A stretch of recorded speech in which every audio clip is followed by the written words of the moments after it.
kita melaporkan terkait penyebaran informasi data pribadi saya.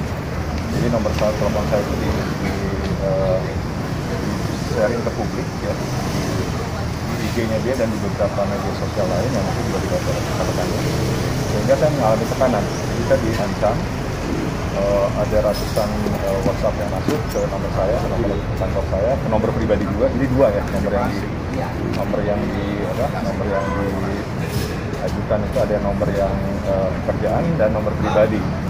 Nah, di nomor pekerjaan itu saya banyak dapat ancaman, ada yang ajak duel, kemudian ada yang coba pembunuhan segala ya. Cuma memang beberapa saya terpaksa hapus karena menjatuhkan mental saya gitu. Di nomor pribadi itu juga saya ada banyak mendapat ancaman juga ya, lebih seperti itu. Itu kasus yang pertama. Kasus yang kedua terkait dengan penggelapan kendaraan. Jadi sebenarnya saya dengan yang bersangkutan sudah bercerai ya dari 2019. Saya di 2021 itu membeli satu unit mobil Fortuner atas nama pribadi saya, dan itu kan karena sudah bercerai dan itu kan jatuhnya adalah milik pribadi saya. Namun pada saat waktu saya pergi dari apartemen, itu waktu saya mau ambil, itu mobil sudah tidak ada di apartemen. Ya, dan saya punya bukti-bukti komunikasi bahwa mobil itu dipegang oleh dia. Jadi di sini kasus kedua saya ajukan sebagai penggelapan kendaraan bermotor mobil Toyota Fortuner tahun 2021. Sebetulnya ada kasus lain ya yang sebenarnya kasusnya udah lama, 10 tahun yang lalu. Saya sempat nulis di media juga bahwa ada jadi pada saat anak saya kedua yang mungkin teman-teman lihat ya di video yang saya melakukan kekerasan, sebenarnya kekerasan itu hanya terjadi satu kali itu.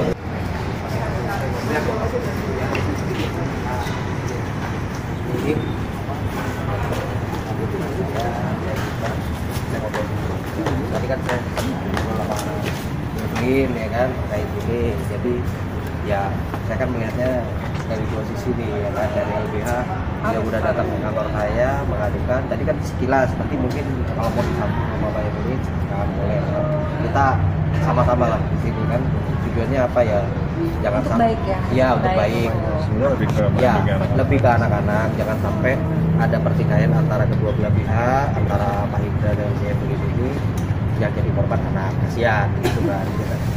Tidak menjadi korban. Ya jangan sampai berkepanjangan sampai parah gitu kan. Kalau psikis itu tidak akan ada ya buktinya, makanya jadi terbawa sampai dewasa. Nah makanya kalau misalkan nggak selesai pertikaian antara kedua yang belah nanti pihak mungkin ini menunggu hasil dari Polres Jakarta Selatan karena beliau ada panggilan ketiga di hari Jumat ya. itu nanti Pak Indra yang ini ya gitu. Oke. Ya. Terima kasih ya semua ya. Paling bagus 4x4 Sport. Kemudian mobil saya sini kan seperti saya sudah cerita ternyata diambil juga sama dia. Nah saya punya bukti juga, saya masih mentransfer uang makan 400 ribu kali 30 itu aja kan juga ada lebih dari 10 juta kan sebulan gitu. Belum dia sekolah anak-anak saya 7 juta sebelum. Memang kemarin sempat ada tertunda karena kondisi ekonomi, tapi saya sudah tutup selama hampir 40 juta itu anak ya, sampai bulan Oktober kemarin. Tinggal anak yang satu, karena saya masih nunggu bonus dari kantornya seperti itu. Jadi ya kurang lebih itu. Jadi yang hari ini saya laporkan itu lebih ke penyebaran informasi pribadi saya, karena efeknya saya diintimidasi banyak orang gitu. Dari laporan ini udah keluar surat laporan? Surat laporannya ada sih, sudah tadi tidak disarankan untuk diperlihatkan sih. Boleh diperlihatkan? Sudah diterima laporannya Pak? Artinya sudah. Artinya ada yang diajukan sendiri. Oke, saya sebutkan pasalnya aja ya. Iya.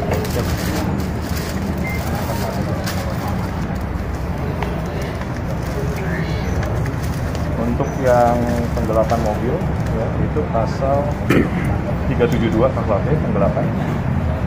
Untuk yang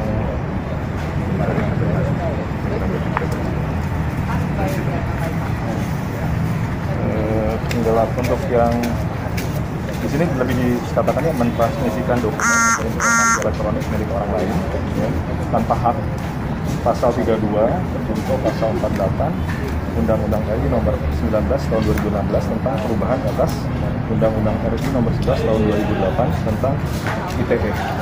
Nah, tapi pas yang saat itu nggak ada kamera yang pas, maaf yang pas anak. Oh, yang kejadian.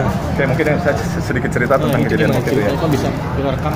Jadi gini, waktu itu kan sebenarnya status saya dengan mantan istri saya sudah bercerai, ya. Cuma memang ada keinginan istri saya untuk balik lah istilahnya. Cuma saya selalu bertahan, kalaupun sempat ada itu hanya secara Islam. Jadi kayak nikah siri ya. Jadi ada ijab kabul, tapi kan begitu ribut saya talak itu udah jatuh lagi. Jadi ada keinginan dari pihak mantan istri saya itu untuk kembali. Nah, saya hanya mensyaratkan boleh kembali, tapi secara agama buktikan dulu ya, ada perubahan sikap. Ternyata kan tidak terjadi perubahan sikapnya dan akhirnya saya talak. Nah, kejadian itu sebetulnya mungkin bisa di ini juga itu terjadi tahun yang lalu, ya. Tahun yang lalu. Karena waktu itu kan saya kerja online, anak-anak sekolah online. Saya itu di posisi yang sebenarnya tidak tahu masalah sebetulnya apa. Jadi saya lagi ada di kamar meeting, saya lagi ditekan oleh atasan saya banyak masalah di kantor karena saya bekerja di e-commerce ya. Jadi pada awal pandemi itu kan banyak penipuan. Jadi di e-commerce itu banyak yang bikin akun palsu lah, banyak penjual yang palsu, bodong barangnya dan segala macam. Nah, tugas tim saya itu untuk menjaga supaya tidak mengalami kerugian. Tiba-tiba saya mendengar teriakan dari luar, "Dad, ini kok anaknya bukan sekolah online malah main game gitu ya." Nah, saya kan kaget. Saya keluar, terus saya diprovokasi gitu loh. Kok dibiarin sih anak main game? Itu ngabisin uang elektronik saya gitu kan. Kan game online banyak yang bisa beli-beli itu ya, sampai ratusan ribu gitu. Saya lagi ditekan kayak gitu, jadi ada 3 unsur. Saya ditekan oleh tekanan kantor, ya, pekerjaan. Kedua yang tadi saya cerita, keraguan saya terhadap anak ini, ya. Tapi saya akui sebetulnya ini nggak boleh dijadikan alasan untuk saya melakukan kekerasan pada anak. Yang ketiga, provokasi dari pihak mantan istri. Nah, refleks saya melakukan kekerasan, ya. Dan seperti yang terjadi di video yang viral, tapi itu pun terjadi setahun yang lalu. Nah, hanya saja lucunya gini, setelah saya memarahi anak itu, dia nangis kan. Nanti kemudian kembali normal lagi, dia melakukan sekolah online, tidak ada luka apa-apa, ya. Memang terlihat keras kan ya, tapi sebenarnya sekeras-kerasnya saya gitu. Saya punya ini juga, punya perkiraan gitu bahwa saya mukul keras tapi ditahan gitu kan. Beda kalau misalnya saya pukul keras tanpa ditahan, itu pasti udah kolaps mungkin anaknya ya. Bang, satu lagi Bang. Itu kan udah dipanggil sama Polres Jaksel. Ya. Itu kira-kira kapan mau hadir? Sebetulnya panggilan pertama sudah pernah, ya. Cuman saya dapat panggilan lagi kedua, statusnya masih saksi sebetulnya. Saksi terdakwa. Belum sebagai tersangka. Jadi itu memang betul hari Jumat saya sudah terima. Kemarin kita agak bingung kemana nih suratnya. Ternyata surat panggilannya itu dikirimkan ke alamat lama kita. Alamat lama kita tuh di apartemen yang Mega Kuning itu yang sudah tidak kita pakai. Nah, kenapa saya baru tahu sekarang? Karena tadi pada saat melaporkan soal penyebaran nomor handphone, saya buka kan WhatsApp-nya, saya lihatin untuk ancamannya banyak. Ternyata ada surat dari salah satu WA dari Polres Jakarta Selatan yang menyebutkan bahwa surat itu dikirimkan ke alamat lama. Jadi saya baru lihat hari ini panggilan untuk hari ini. Artinya akan datang Bang? Oh, saya pasti datang. Saya warga negara Indonesia yang bertanggung jawab. Di pagi, siang, sore? Jam 10 pagi. 10 pagi. Ya. Berarti memang direncanakan akan Pasti hadir. Saya kan seperti di beberapa media saya bilang saya sekarang sudah dihukum secara sosial ya, ancaman siap dan Bang lain-lain. terima dengan kehadiran ini. Betul, secara hukum saya siap bertanggung jawab juga apapun itu, terlepas dari kalau misalnya sampai memang saya terbukti bersalah, itu kan pasti yang kena impact juga keluarga ya kan? Yang selama ini menafkahi mereka saya. Jadi di sini sebenarnya banyak hal-hal yang agak membingungkan saya gitu loh. Bisa dilihat saya masih menafkahi keluarga, menyediakan fasilitas, tapi saya dilaporkan juga gitu loh. Tapi Bang, terkait isu perselingkuhan itu yang ditambahkan Isu perselingkuhan gini, saya sih simpel aja. Jadi waktu itu kejadiannya sekitar 2018 itu saya sempat berpisah, kan sering berantem ya pisah. Kemudian tiba-tiba anak saya yang 2 ini dititipkan di kantor lama saya baru pindah kantor telepon, kok anak-anaknya dititipkan nih, ibunya pergi lagi. Ya udah saya ambil, anak-anak masih kecil waktu itu 2018 kan, berarti dikurangin aja dari tahun ini ya, umurnya dikurangin mereka. Saya harus bekerja, sementara anak saya nggak mungkin saya temenin ke kantor, ke sekolah dan dibawa ke kantor lah setiap saat. Saya terpaksa istilahnya menyewa ya babysitter. Sementara dengan sikap istri saya yang tercemburu berat dan lain-lain itu sebenarnya saya tidak diperbolehkan untuk menyewa babysitter gitu. Kamu urus aja anak sendiri gitu. Kenapa harus pakai babysitter? Saya bilang nggak bisa, saya harus kerja. Nah, ternyata di luar dugaan kan jadi dijadikan gosip gitu ya bahwa itu saya berselingkuh dengan dia. Saya sih untuk hal itu nggak banyak komentar. Kalau misalnya memang dia punya video yang kuat atau seperti kan dia sudah terbiasa bikin video kan, atau ada saksi yang kuat bahwa saya melakukan perselingkuhan dengan ART, silakan diajukan ya. Seperti itu. Tapi tujuan saya menyewa babysitter itu adalah untuk mengurus anak-anak saya yang diserahkan ke saya waktu itu. Dan dua anak yang paling besar yang laki-laki nomor 1 dan 2 itu dulu diserahkan ke saya. Karena dia waktu itu ada kesibukan di kota lain, Tasikmalaya. Bang, satu lagi, dari Bang. yang mantan istri kedua sebelumnya kan sempat bilang katanya kekerasan bukan sekali itu berarti salah ya? Logikanya gini ya, kan dia sudah mengajukan cerai di 2019, ya kan? Sudah 3 tahun yang lalu. Tapi kenapa kok kalau memang saya melakukan kekerasan, dia masih minta untuk perbaikan, ya, masih mau tinggal serumah, ya kan? Jadi setelah cerai 2019 itu kita memang, seperti yang saya bilang, kita rujuk secara agama Islam, ya. Logikanya kalau memang sudah nggak tahan dengan kekerasan, tidak dong, nggak mau balik lagi. Tapi setelah itu kita kembali lagi sama-sama, ya, tinggal di apartemen yang sama. Nah, justru itu kan kalau dilihat, malah saya yang keluar dari apartemen kan di tahun ini, karena saya udah nggak kuat dengan intimidasi dan provokasi dari dia. Daripada saya istilahnya sampai lepas tangan lagi melakukan kekerasan, jadi saya pergi dari apartemen. Bang, dengan laporan ini, Bang, abang nggak berpikir nggak sih psikologis anak, Bang? Sebetulnya kalau ngomong psikologis anak kan udah dimulai sama dia dulu, ya kan? Jadi dari dia mulai, mungkin boleh dilihat di IG-nya dia lah. Cara dia menyebut saya penjahat kelamin, ya, kemudian berselingkuh, itu kan sebenarnya lebih merusak psikologis anak dari sisi dia. Nah, makanya saya sudah melaporkan dugaan eksploitasi anak ini ke LBH Nusantara, yang akan nanti diteruskannya ke Komnas Perlindungan Anak. Ya, jadi saya berharap sudahlah anak-anak itu jangan dipakai lagi untuk mengeksploitasi, gitu ya. Dieksploitasi, menjelekan ayahnya, karena biar gimana pun juga kan kasihan mereka ya. Nanti pergi sekolah, terus dibilang, oh bapak kamu ini ya berselingkuh, terus bapak kamu kita melakukan kekerasan gitu kan, kasihan anaknya gitu. Tapi kan sebetulnya itu lebih dari sisinya dia. Jujur saya sebetulnya punya keinginan untuk mengambil hak asuh anak ya, karena kan sebetulnya maaf ya, dari sisi ibunya itu dia tidak punya kemampuan secara ekonomi untuk membesarkan anak-anak ya, karena saya lebih melihat sekarang itu dia lebih banyak menggunakan fasilitas yang saya sediakan untuk anak-anak.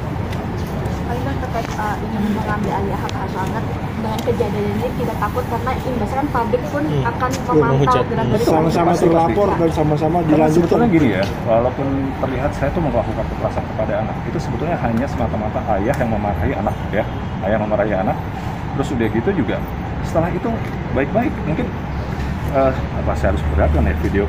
Jadi di tahun ini tuh sebetulnya kan saya sempat pergi makan malam ya, sempat pergi makan malam dengan keluarga. Saya sebenarnya udah tunjukkan di ini sih, di apa? Waktu saya di interview sama Insert ya. Jadi kita tuh ada sempat pergi makan malam sama-sama gitu ya. Saya makanya agak kayaknya kalau bisa dilihat, apakah saya terlihat sebagai ini anak yang paling kecil? Katasan sedikit Pak. izin Pak Indra agak naikkan dikit. Ini yang Ini anak saya paling kecil. Apakah terlihat seperti dia takut sama orang yang melakukan kekerasan? Ya, ini anak saya yang paling kecil, yang perempuan. Saya kehilangan banget dia sekarang, nggak bisa kontak. kalau dekatnya yang Kalau memang saya melakukan kekerasan, dia nggak akan mau kayak gini kan. kalau sama yang Kenneth itu Bang? Sama Kenneth ada. Dengan anak yang pertama dan kedua Pak. Nah ini Kenneth itu, nah ini anak yang saya di video saya pukul kan, ya kan? Coba ini lebaran tahun Itu ini tahun loh. berapa Pak Indra? Ini lebaran tahun ini, ya. Baru Lebaran tahun ini, 2022. 2022. Ini anak yang di video, Baru 6 bulan lalu ya? ya yang masih saya bilang saya masih ragu sebetulnya kan. Ini Kenneth. Ya. Bang Indra, tapi maaf, sang mantan bilang juga katanya kejadian sudah selalu berulang-ulang dari sejak 2021 kejadian yang kekerasan itu Mas. Ini gimana rasanya? Jadi sebenarnya gini ya Mas ya, saya nggak tahu teman-teman wartawan sempat ngikutin di TV One nggak ya, karena saya juga di TV One dan di Insert itu saya sampai mengunjungi dokter PHD saya di Rumah Sakit Jakarta itu untuk minta visum saya yang waktu saya mengalami kekerasan juga. Jadi boleh dibilang gini, kekerasan yang sempat lihat video yang saya melakukan kekerasan kepada mantan istri saya. Itu sebenarnya kan video 10 tahun yang lalu, di mana 10 tahun yang lalu pun juga saya melaporkan dia melakukan kekerasan yang sama kepada saya. Malah waktu itu parah banget, saya dipukul di telinga sampai keluar darah, gendang telinga saya pecah. Itu saya sempat datang ke Rumah Sakit Jakarta, untung dokternya masih sempat melakukan tindakan cepat. Jadi karena luka masih basah ditambal, jadi saya nggak kehilangan pendengaran. dokternya bilang kalau datangnya telat sudah kering pasti ini pulih permanen gitu ya, seperti itu. Jadi kekerasan itu boleh dibilang sebetulnya terjadinya tidak hanya dari saya. Mungkin selama ini kebanyakan orang melihat KDRT itu hanya dari pihak laki-laki ke perempuan ya. Ternyata pada kenyataannya yang saya alami, saya sebagai laki-laki pun juga mengalami KDRT sebagai korban. Tidak hanya itu sekali, pernah saya juga digigit, saya pernah lihatkan ke pengacara saya digigit di bagian pinggang, saya visum di rumah sakit Pertamina. Jadi lukanya dalam, karena gigitnya bukan cuma gigit gini ya, kayak di daging itu kayak ditarik gitu, sampai bolong gitu. Jadi sebetulnya ya gitu, cuman nanti udah gitu kita berbaikan gitu ya, karena dimaafkan ya kan. Makanya ada satu pakar yang bilang kalau dibiarkan itu kan bergulung terus ya, nanti baikan kejadian lagi, baikan kejadian lagi. Apalagi kalau punya anak, kalau udah punya anak kan kadang-kadang kita pikirnya ya udahlah kita berbaikan karena anak gitu kan, tapi kita udah kejadian ya gitu lagi. Bang, maaf lagi, tapi katanya yang abang balik lagi ke apartemen itu emang karena permintaan dari sang mantan, atau abang sendiri yang kepengen ibaratnya lebih dekat sama Janet dan anak? Yang kembali ke apartemen yang mana nih? Yang setelah cerai kemarin yang di 2020. Jadi sebetulnya kebalikan, bukan saya yang kembali ke apartemen. Jadi saya memang sudah stay di apartemen itu. Jadi yang balik ke apartemen. Jadi justru waktu cerai 2019, mantan istri saya keluar dari apartemen, tinggal di apartemen Basura. Ya. Saya tinggal di apartemen Signature Park dengan anak yang justru yang Kenneth yang saya pukul.